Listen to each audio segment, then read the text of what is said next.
Monsieur le Président de la République, je voudrais d'abord vous féliciter pour ce cadre de dialogue que vous offrez à la classe politique.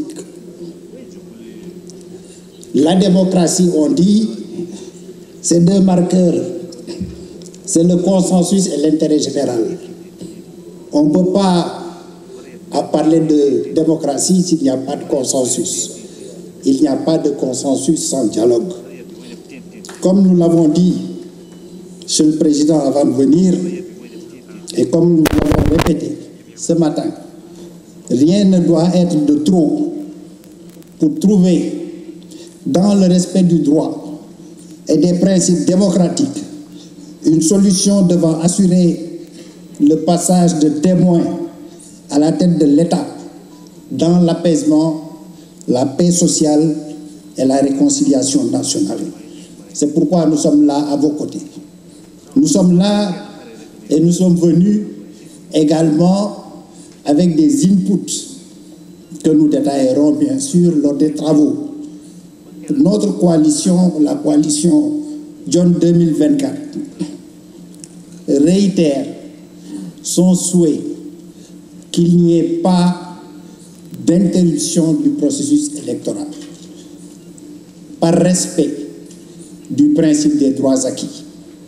Que faire, Monsieur le Président, des candidats qui sont aujourd'hui validés par le Conseil constitutionnel?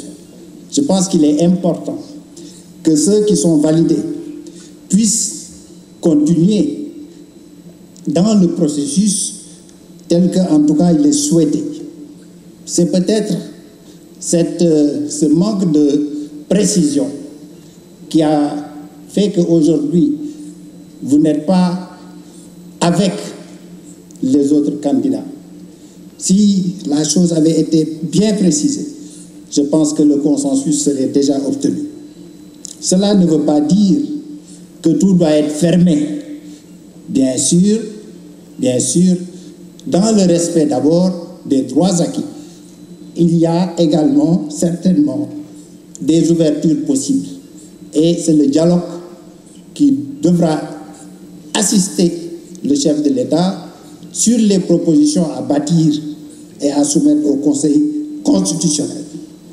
S'il y a reprise du processus, il y a forcément, de manière inéluctable, rupture du principe juridique des droits acquis, qui établit la sécurité juridique et la non-rétroactivité des actes administratifs. Le deuxième point sur lequel également nous avons exprimé des limites, sur le principe, je pense que toute cette salle rejette sur le principe l'idée de reporter des élections.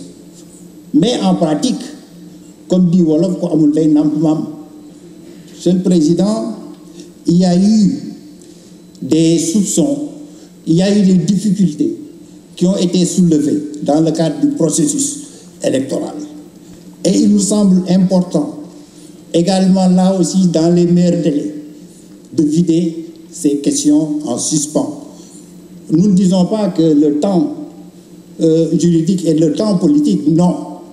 Mais dans les meilleurs délais, il va falloir y réfléchir pour libérer d'abord ceux qui sont soupçonnés.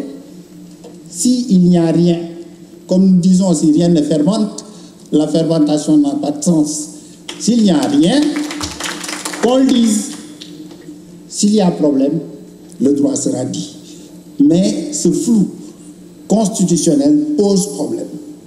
Enfin, Monsieur le Président, vous l'avez dit, la fixation des dates d'élection ressort du réglementaire.